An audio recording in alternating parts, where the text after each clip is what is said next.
सभी दोस्तों को नमस्कार। शिवालय एजुकेशन में आपका स्वागत है। आज हम एकीकरण पढ़ेंगे। इसमें मोस्ट क्वेश्चन है, जो हर लाइन में जो लिखा हुआ है वो क्वेश्चन है दोस्तों। और सभी एग्ज़ामों में, राजस्थान की सभी एग्ज़ामों में राजस्थान की एकीकरण से क्वेश्चन बनते हैं, चाहे रिट हो, चाहे वाहन चालक हो, या अभी जो लगी है 4th ग्रेड उसमें, और हाई कोर्ट की 4th ग्रेड में, और 2nd grade, 1st grade, RS, SI सभी भर्तियों में आएंगे, चाहे SI हो, पटवारी हो, वीडियो हो। ओके दोस्तों, तो हम स्टार्ट करते हैं आज के सेशन को। आज हम पढ़ेंगे राजस्थान का एकीकरण। इसका सामान्य परिचय पढ़ते हैं पहले। स्टार्ट। रियासती विभाग, इसे हम सचिवालय भी बोलते हैं दोस्तों।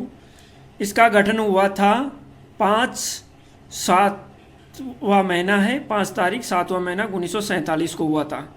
यानी 5 तारीख जुलाई महीने को कहा जाता है 7वां, और 1947 में इसका गठन हुआ था रियासती विभाग एवं सचिवालय का। इसके अध्यक्ष कौन थे? सरदार वल्लभ भाई पटेल। और इसके सचिव कौन थे? VP मेनन। ओके दोस्तों, ये एक अलग हेडिंग है जो मैंने बीच में लिख दिए थे, फिर भी इसको भी देख लो साथ में। अखिल भारतीय राज्य जनता सम्मेलन, ये हुआ था 1945-46 में, उदयपुर में हुआ था। इसकी अध्यक्षता किसने की थी? जवाहरलाल नेहरू ने। आगे बढ़ते हैं दोस्तों। रियासती विभाग के अनुसार 4 रियासतें जिनकी आय 1 करोड़ और जनसंख्या 10 लाख, वो क्या है? स्वतंत्र रह सकती है। तो वो कौन सी रियासतें थी जो 4 जिनकी 1 करोड़ आय थी और 10 लाख जनसंख्या थी, इसलिए वो रियासतें भाग में, यानी वो स्वतंत्र रह सकती है। तो वो है जयपुर, जोधपुर, बीकानेर, उदयपुर। ये 4 राजस्थान की रियासतें थी जो स्वतंत्र रह सकती थी, क्योंकि इनकी रियासत विभाग के अनुसार इतना तो उनका आय होना चाहिए, इतनी जनसंख्या, वही रियासत स्वतंत्र रह सकती है। ओके दोस्तों, आगे बढ़ते हैं।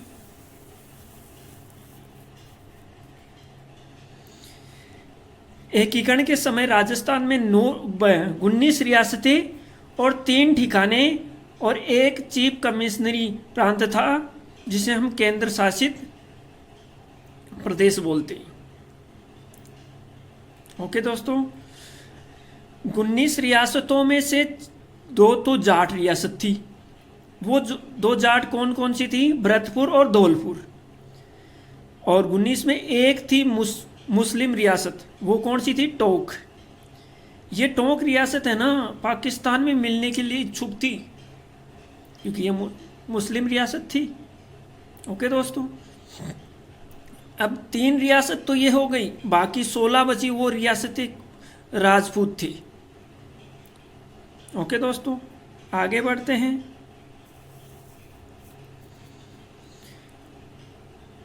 आज़ादी से पूर्व नॉन सैल्यूटर स्टेशन ठिकाने कितने थे? 3 ठिकाने थे। और वो कौन कौन से थे? नीमराणा ठिकाना अलवर में था। इसके शासक कौन थे? राजेंद्र सिंह। दूसरा कुशलगढ़, इसका ठिकाना, कुशलगढ़ ठिकाना था, ये कहाँ था? बांसवाड़ा में। इसका शासक कौन था? हरेंद्र सिंह।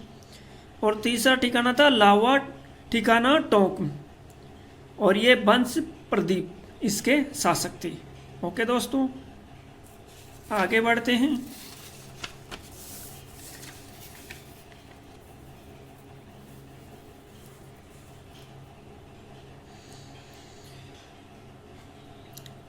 हमारे 19 रियासतें थी, उनमें सबसे प्राचीन रियासत कौन सी थी? मेवाड़। और उन 19 में सबसे नवीनतम रियासत कौन सी थी? झालावाड़। ओके दोस्तों, एक नोट है, झालावाड़ अंग्रेज़ों द्वारा बनाई गई एकमात्र प्रथम या अंतिम रियासत थी। यानी अंग्रेज़ों द्वारा जो 19 रियासतें थी, उनमें एक रियासत झालावाड़ रियासत है, यह अंग्रेज़ों द्वारा बनाई गई थी। क्योंकि ये एकमात्र है, प्रथम अंतिम यही है, यानी उन्होंने एक ही बनाई थी। ओके दोस्तों, क्षेत्रफल के अनुसार सबसे बड़ी रियासत कौन सी है? जोधपुर, जिसे हम मारवाड़ भी कहते हैं। और क्षेत्रफल के अनुसार सबसे छोटी रियासत कौन सी है? शाहपुरा है। ओके दोस्तों, और सर्वाधिक जनसंख्या वाली रियासत कौन सी है? जयपुर। और न्यूनतम जनसंख्या वाली रियासत कौन सी है? शाहपुरा। तो देखो दोस्तों, क्षेत्रफल में भी कम और जनसंख्या में भी कम कौन सी है? शाहपुरा ही है दोनों में। जबकि क्षेत्रफल में बड़ी रियासत कौन सी है? जोधपुर। जबकि जनसंख्या में बड़ी कौन सी है? जयपुर। ओके दोस्तों, आगे बढ़ते हैं।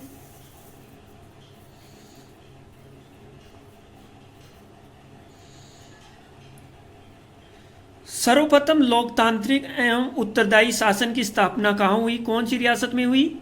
शाहपुरा रियासत में की गई है। ओके दोस्तों, आगे क्वेश्चन पढ़ते हैं। जैसलमेर एकमात्र ऐसी रियासत थी जहां उत्तरदायी शासन की स्थापना नहीं हुई। आगे बढ़ते हैं दोस्तों, क्योंकि एकमात्र रियासत थी जिनमें उत्तरदायी शासन की स्थापना नहीं हुई। हमारी 19 रियासतों में एक रियासत उत्तरदायी शासन। ओके, जैसलमेर सबसे पिछड़ी हुई रियासत थी जहां उत्तरदायी शासन की स्थापना भी नहीं हुई और यह उत्तरदायी अधिकारी शुल्क भी नहीं लिया गया, क्योंकि ये पिछड़ी हुई थी, गरीब थी, इसलिए इसको क्या है, इसे उत्तरदायी शुल्क भी नहीं लिया गया है और उत्तरदायी शासन की स्थापना भी नहीं हुई दोनों ही जैसलमेर रियासत में। ओके दोस्तों, आगे बढ़ते हैं। राजस्थान का अंडमान निकोबार किसे कहा जाता है? जैसलमेर को ही कहा जाता है। अंडमान निकोबार कैसे? अंडमान निकोबार की तरह हमारा जैसलमेर है। ओके दोस्तों, शाहपुरा और किशनगढ़ ये दो ऐसी रियासत थी जहां तोपों की सलामी का अधिकार नहीं था। क्या नहीं? अधिकार नहीं था। इन कौन सी 19 रियासतों में? शाहपुरा एवं किशनगढ़। ओके दोस्तों,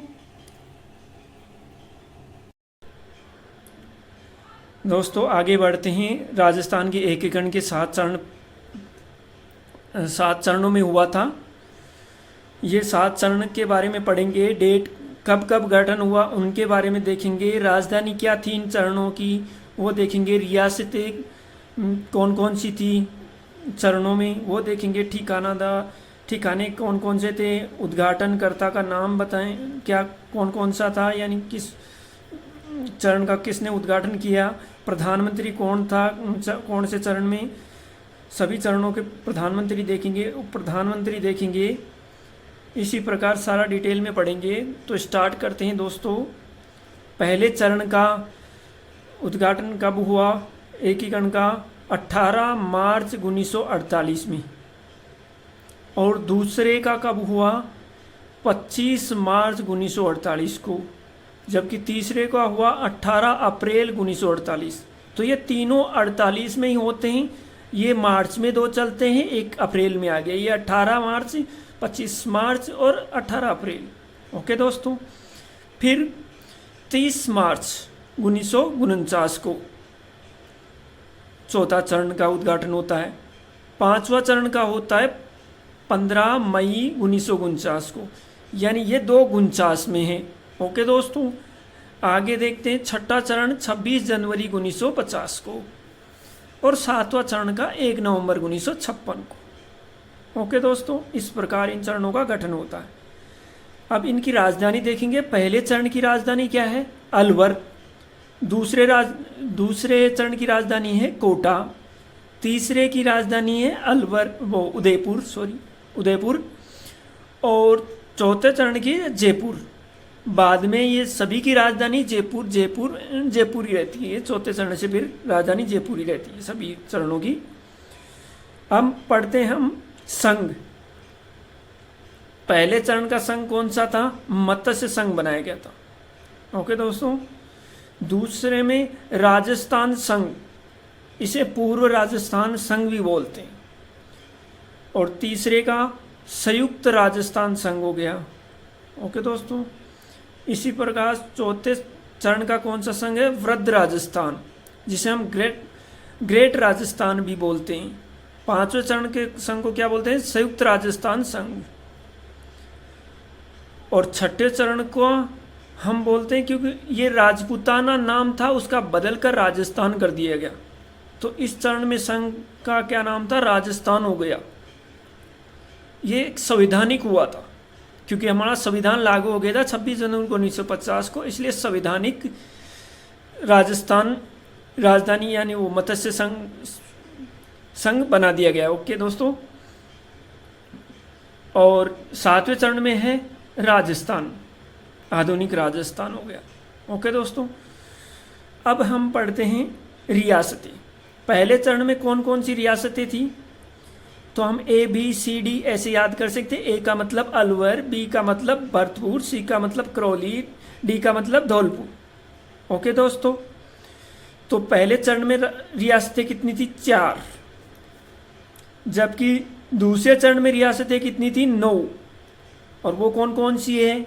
बांसवाड़ा, डूंगरपुर, प्रतापगढ़, शाहपुरा, कोटा, बूंदी, टोंक, झालावाड़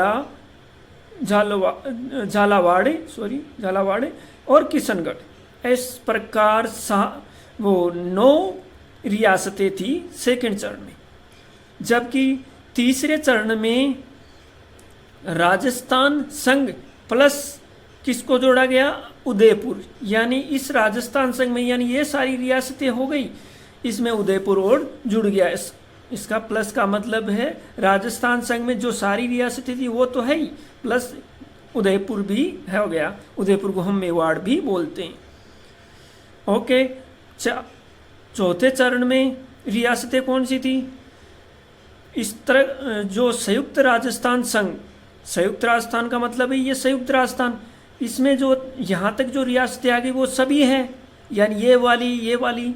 तो इसका मतलब उसके अलावा कौन सी रियासतें जुड़ी इस चरण में? जयपुर, जोधपुर, बीकानेर और जैसलमेर, ये 4 रियासतें और जुड़ गई। ओके दोस्तों। पांचवें चरण में अब कौन सा? ये वृद्ध राजस्थान। इस वृद्ध राजस्थान में और कौन सी जुड़ी? मत्स्य संघ। ये जो फर्स्ट में था ये कभी कहीं नहीं जुड़ी थी, ये पांचवें चरण में आके जुड़ी है। ओके दोस्तों। अब छठवें चरण में क्या हो गया? संयुक्त वृद्ध राजस्थान। हमने संयुक्त वृद्ध राजस्थान में क्या जुड़ा? सिरोही। अंत में मिलने वाली रियासत है ये सिरोही, आबू दिलवाड़ा को छोड़कर, क्योंकि आबू दिलवाड़ा इसमें इस रियासत इस टाइम में नहीं मिला था, केवल सिरोही मिला था। सिरोही का आबू दिलवाड़ा को छोड़कर सब ये सिरोही का सारा मिल गया था टोटल। ऐसे छठे चरण में रियासतें हो गई। अब सातवें चरण की देखते हैं। सातवें चरण में राजस्थान में कौन सी रियासत? ये सभी हो गए, टोटल रियासतें मिली। अब राजस्थान में एक आबू दिलवाड़ा जो यहाँ नहीं मिला था, ये यहाँ पे नहीं मिला था, वो यहाँ सातवें चरण में जाके मिला। सिरोही का एक भाग है आबू दिलवाड़ा। अजमेर मेरवाड़ा यहाँ पे मिला। और एक सुनील टप्पा ये कोटा में मिला। ये किसका था? MP का था, यानी मध्य प्रदेश का था जी ना। ये रियासत मध्य प्रदेश की थी जिसको कोटा में मिला दिया गया। ओके दोस्तों। तो हमने रियासतें पढ़ी। अब पढ़ते हैं ठिकाने। ठिकाना नीमराणा अलवर, ये पहली रियासत में मिलाया गया था। और दूसरी रियासत में कौन सा ठिकाना मिला गया था? कुशलगढ़ बांसवाड़ा वाला। और तीसरा ठिकाना मिला गया था चौथे चरण में लावा टोंक में। ऐसे देख लेना, जो भी सिद्ध में लिखा हुआ है वो उस रियासत के लिखा हुआ है। ओके दोस्तों, आगे बढ़ते हैं। उद्घाटनकर्ताओं के नाम, ये सभी रियासत के सामने, फर्स्ट रियासत सेकंड रियासत के सामने सबका रियासत नहीं, चरणों के सामने लिखे हुए हैं उद्घाटनकर्ताओं के नाम। तो VS गौड़गिल पहले चरण के उद्घाटनकर्ता थे और सेकंड चरण के भी उद्घाटनकर्ता VS गौड़गिल ही थे। जबकि तीसरे चरण का उद्घाटन किसने किया? जवाहरलाल नेहरू ने किया। जबकि चौथे चरण का उद्घाटन किसने किया? सरदार वल्लभ भाई पटेल ने। ओके दोस्तों, ये यहाँ तक ही है, आगे दिए भी नहीं है, एग्जाम में यहाँ तक पूछे जाते हैं क्वेश्चन। ओके दोस्तों, आगे देखो, प्रधानमंत्री कौन था? पहले चरण में कौन थे? शोभाराम कुमाऊत, ये कहाँ के थे? अलवर के। दूसरे चरण में कौन थे? गोकुल लाल असावा, और ये कहाँ के थे? शाहपुरा के। ये क्वेश्चन में भी पूछा जाता है कि ये कहाँ के थे। तो ये दूसरे चरण के प्रधानमंत्री थे। और तीसरे चरण के प्रधानमंत्री कौन थे? माणिक्यलाल वर्मा, ये कहाँ के थे? उदयपुर के। और तीसरे चरण के प्रधानमंत्री कौन थे? हीरालाल शास्त्री। और यही आगे टाइम तक हीरालाल शास्त्री ही रहते हैं चरण। और यहाँ जाके उनका, और ये जो प्रधानमंत्री है यही आगे जाके मुख्यमंत्री बना है, यानी इसी का नाम चेंज हुआ था, उसी को बोलते हैं मुख्यमंत्री। हम आज बोलते हैं, वो पहले प्रधानमंत्री बोलते थे एकीकरण के समय। तो ये हीरालाल शास्त्री थे चौथे चरण के बाद, पांचवें चरण में, छठवें चरण में, सातवें चरण में। फिर सातवां संविधान संशोधन के माध्यम से इसका नाम चेंज कर दिया गया, प्रधानमंत्री को मुख्यमंत्री कर दिया गया। ओके दोस्तों, और पहले मुख्यमंत्री, ये तो प्रधानमंत्री थे हीरालाल शास्त्री, और पहले मुख्यमंत्री, हम आगे बढ़ेंगे मुख्यमंत्री की टाइम। तो ओके दोस्तों, आगे बढ़ते हैं। उप प्रधानमंत्री कौन थे? जुगल किशोर चतुर्वेदी, और ये भरतपुर के थे। और गोपीलाल यादव भी आता है कभी कभी। तो ओके दोस्तों, ये दोनों ही नाम याद रखना, यही पूछे जाते हैं क्वेश्चन एग्जाम में। आगे बढ़ते हैं। राज प्रमुख, पहले चरण में कौन था? उदय भान सिंह, ये कहाँ के थे? धौलपुर के। दूसरे चरण में कौन थे? भीम सिंह, ये कहाँ के थे? कोटा के। और मान सिंह तीसरे चरण में, ये कहाँ के थे? जयपुर के थे। ओके दोस्तों, और फिर मान सिंह सेकंड, जो मान सिंह सेकंड है, ये मान सिंह नहीं, ये आगे यही रहते हैं हर चरण में। ओके दोस्तों, इसलिए मैंने डॉट डॉट कर दिया, हर चरण में ये। आगे पढ़ते हैं। उपराज प्रमुख, पहले चरण में कौन था? गणेश पाल, ये कहाँ के थे? करौली के। और इनके बाद में उप प्रधानमंत्री कौन बना था यहाँ पे? पहले चरण के ही तेजकरण। ओके दोस्तों, दूसरे चरण में उपराज प्रमुख कौन था? बहादुर सिंह, और ये कहाँ के थे? बूंदी के। और तीसरे चरण में उपराज प्रमुख कौन था? भीम सिंह, कोटा की। ओके दोस्तों, तो यही एग्जाम में पूछे जाते हैं आगे क्वेश्चन। आगे बढ़ते हैं। ओके दोस्तों, आगे बढ़ते हैं। ये दूसरे पेज में लिख रखे हैं, क्योंकि उसमें ये महाराजा प्रमुख पद, ये हमारे चौथे चरण से स्टार्ट हुआ था, भोपाल सिंह उदयपुर के, और ये लास्ट चरण तक ही चले थे। सातवें चरण में राज प्रमुख का, महाराजा जो प्रमुख था, राज प्रमुख का पद समाप्त हो गया था, और राज्यपाल यहाँ से नाम, यानी राज प्रमुख पद का नाम समाप्त होकर राज्यपाल बन गया था। ओके दोस्तों, आगे बढ़ते हैं। वार्षिक आय पहले चरण में कितनी थी? 184 लाख थी, और दूसरे चरण में थी 190। यही एग्जामों में पूछे जाते हैं अधिकतर, और चरणों की नहीं पूछा जाता। तो आगे बढ़ते हैं दोस्तों। पहले चरण का नामकरण किसने किया? के मुंशी ने किया था। ओके दोस्तों, ये इतना सा याद रखना, ये अलग पॉइंट आ गया। ओके दोस्तों, ये मंत्रिमंडल, अब पहले चरण में मंत्रिमंडल कौन थे? भोलू नाथ और डॉक्टर मंगल सिंह थे, और चिरंजी लाल शर्मा थे। ये तीन मंत्रिमंडल में सदस्य थे। ओके दोस्तों, ये पहले चरण की बात हो गई। हम चौथे चरण में देखेंगे। चौथे चरण में राजस्थान आंदोलन समिति थी, इसके अध्यक्ष कौन थे? अभी पिछली एग्जामों में भी पूछा गया था, राजस्थान आंदोलन समिति के अध्यक्ष कौन है?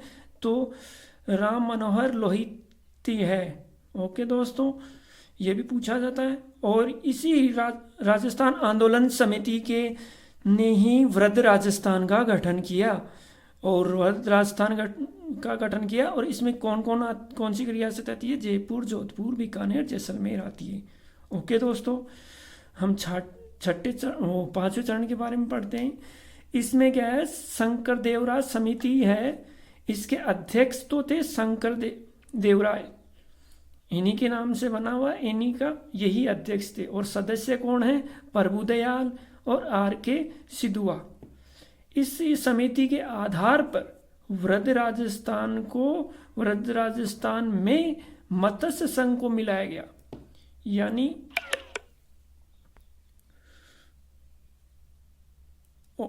यानी इसमें मिलाया गया था। वृद्ध राजस्थान में मत्स्य पहले चरण को किस समिति के सिफारिश पे मिलाया गया था? शंकर देवराव समिति की सिफारिश पे मिलाया गया था मत्स्य संघ को वृद्ध राजस्थान में। ओके, तो ये 5वें चरण में मिलाया जाता है मत्स्य संघ को। आगे इसी चरण की एक मुख्य पॉइंट और है कि ये मत्स्य संघ के ये हैं 4 रियासतें, जिनके बारे में कि भरतपुर धौलपुर तो बादशाह के आधार पर यूपी में मिलने चाहती थी ये मत्स्य संघ की 2 रियासतें, जबकि अलवर और करौली ये राजस्थान में मिलने चाहती थी रियासतें। ओके दोस्तों, आगे एक मुख्य पॉइंट और है, मत्स्य संघ राजस्थान जनता के बहुमत के आधार पर यूपी के साथ विलयकरण की तैयारी में था। वही बात यहाँ पूछा दी, इसमें दोबारा मत्स्य संघ के हिसाब से भी पूछा जाता है एग्जाम में। ओके दोस्तों, आगे बढ़ते हैं 7वें चरण में। ये थे 5वें चरण के थे सारे पॉइंट। 6वें चरण में कोई पॉइंट नहीं है, मुख्य बातें कर रहे हैं हम हर चरण की। इसमें एग्जाम में पूछा जाता है 7वां संविधान संशोधन कब हुआ था? 1956 में। इसमें इस संविधान के संशोधन के माध्यम से ABC श्रेणी को भेदभाव को समाप्त कर दिया था और राज प्रमुख पद को समाप्त करके राज्यपाल कर दिया था। हमने यहाँ पढ़ा था ना कि राज प्रमुख पद को समाप्त करके राज्यपाल कर दिया गया था। इस संविधान संशोधन के माध्यम से हुआ और इस संविधान में ABC श्रेणियों को भी समाप्त कर दिया, क्योंकि हमारा राजस्थान भी 2 श्रेणियों में था, B श्रेणी में और A श्रेणी में था। ओके दोस्तों, सॉरी, B श्रेणी में था और C श्रेणी में था। ओके दोस्तों, जो केंद्र शासित आते थे प्रदेश आते थे C से। आगे बढ़ते हैं। आबू देलवाड़ा ये बॉम्बे प्रांत से मिला दिया गया था और ये जो हमारा सिरोही का था ना, ये इस 6ठे चरण की बात है। ओके दोस्तों, ये 6ठे चरण की थी, ये यहां तक 7वें चरण का था। यहां तक ये यहाँ जगह नहीं थी इसलिए यहाँ लिखा। तो 6ठे चरण में आबू देलवाड़ा बॉम्बे प्रांत में मिला दिया गया, क्योंकि वो 6ठे चरण में, 7वें चरण में तो फिर मिला दिया गया था। हमने पढ़ा था आगे, पहले यहाँ पे पढ़ा था ना दोस्तों, क्योंकि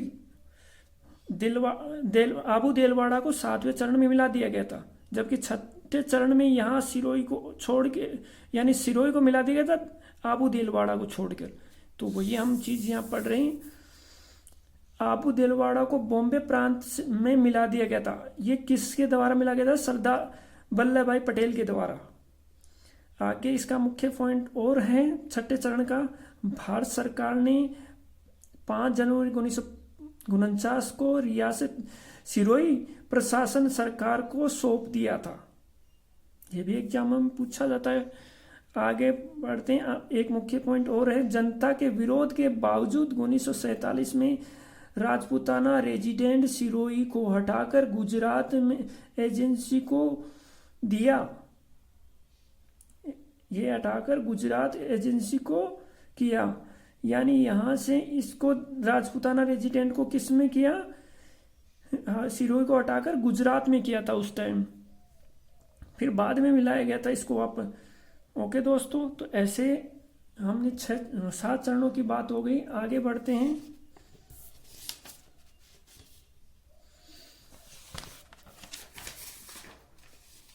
हमारे कुछ मुख्य पॉइंट और हैं एकीकरण से संबंधित।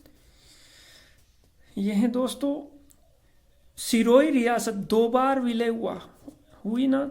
एक बार 6ठे चरण में हुई थी सिरोही और आबू दिलवाड़ा 7वें चरण में हुआ था। इस प्रकार हम दो बार विलय हुआ। एकमात्र ऐसी सिरोही रियासत है जिसका 2 बार विलय हुआ। ओके दोस्तों, इस किसके प्रयास से मिलाया गया था? गोकुल भाई भट्ट के प्रयास से मिलाया गया था।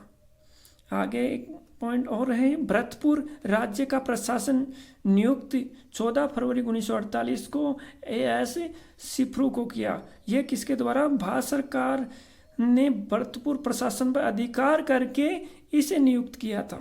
ओके दोस्तों, यही था एकीकरण का मुख्य। ओके दोस्तों, तो हमें एकीकरण की थ्योरी क्लासेस संपूर्ण किए। अब नेक्स्ट क्लास एमसीक्यू की आएगी, जो प्रीवियस ईयर में पूछे गए दिशा क्वेश्चन से हम करेंगे। ओके दोस्तों, नेक्स्ट वीडियो।